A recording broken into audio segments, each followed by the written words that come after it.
My name is Bruce Gagnon. I live in Bath. We're here in Portland tonight, reminding people that war with Russia would be insane. It would spill over, I'm sure, throughout Europe. Nuclear weapons would very likely be used. The U.S. has never renounced the first use of nuclear weapons. Russia and China actually have. But this thing is really all about climate change when you think about it. The Arctic ice is melting, and Russia has the largest land border of any country in the world with the Arctic.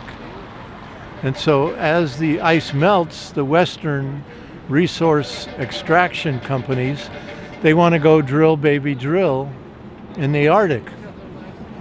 So the Rand Corporation in California that famously wrote the secret Pentagon Papers about the Vietnam War, the Rand Corporation has come out with a study calling for the balkanization or the breakup of Russia into smaller countries so that the oil corporations, natural gas corporations would have easier access to getting a hold of that area there along the Russian Arctic coast. So this is what's really driving this whole thing. And they know they can't get away with doing that unless they create this many years of demonization of Russia and Vladimir Putin. And now this steroidal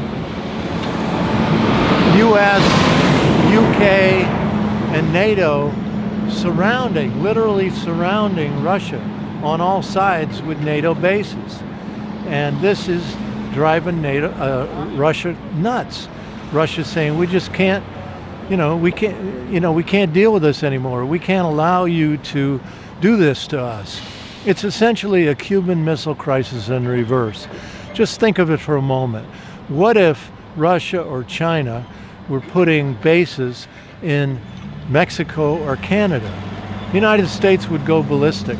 Well, today in Romania and in Poland, the U.S. has missile launch facilities that can fire Tomahawk, first strike attack, nuclear capable cruise missiles, American, from Romania and Poland. They can fire them into Russia. Very close proximity. Definitely a Cuban Missile Crisis in reverse. So the American people who should have learned after Iraq in 2003, George W. Bush's shock and awe, they lied about the weapons of mass destruction. The media lied us into that war. And now it's all being repeated again with the same corporate dominated media lying about Russia. Russia's going to invade. Actually, Russia has said repeatedly they're not going to invade Ukraine unless they're attacked. But there are those people in the Donbas region, Ukrainian people who are Russian ethnic, living right along the border with Russia, but they're Ukrainians, and they've been attacked by the right-wing government who wants to create chaos in Ukraine at the instruction of the United States. They were installed in 2014 in a coup d'etat that was orchestrated by the Obama administration.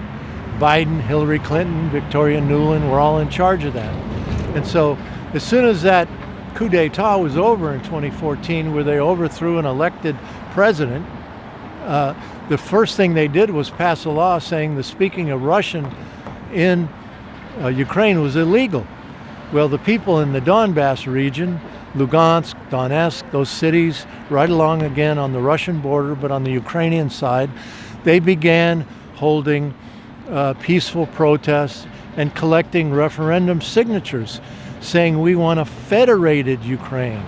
We want to be able to speak our native language, which is Russian, and we want to be able to elect our local officials rather than have them appointed by this new right-wing government in the capital of Kiev. Well, as soon as they did that, the United States and NATO brought in these Nazis who live in Western Ukraine. Western Ukraine has a long history of Nazi worship. And during World War II, when Hitler swept through Ukraine, these folks in Western Ukraine joined Hitler and killed tens of thousands of Jews, Poles, and Russians. So anyway, the United States sent these Nazis from Western Ukraine into the Donbas in eastern Ukraine, and they're still there. 125,000 of them are there now, along what's called the line of contact. And daily they shell schools, hospitals, churches, daycare centers, airports, train stations, bus stations, and apartment blocks and neighborhoods and houses. And they've killed over 10,000 Ukrainian citizens who happen, their only crime is they speak Russian.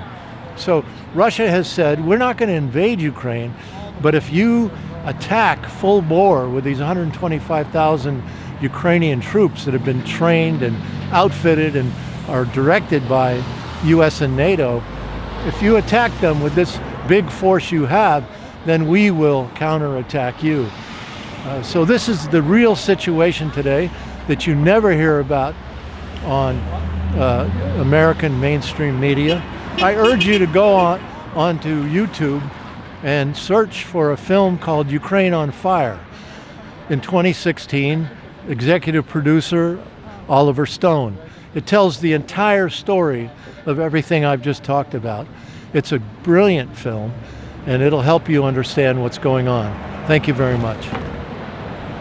Thanks.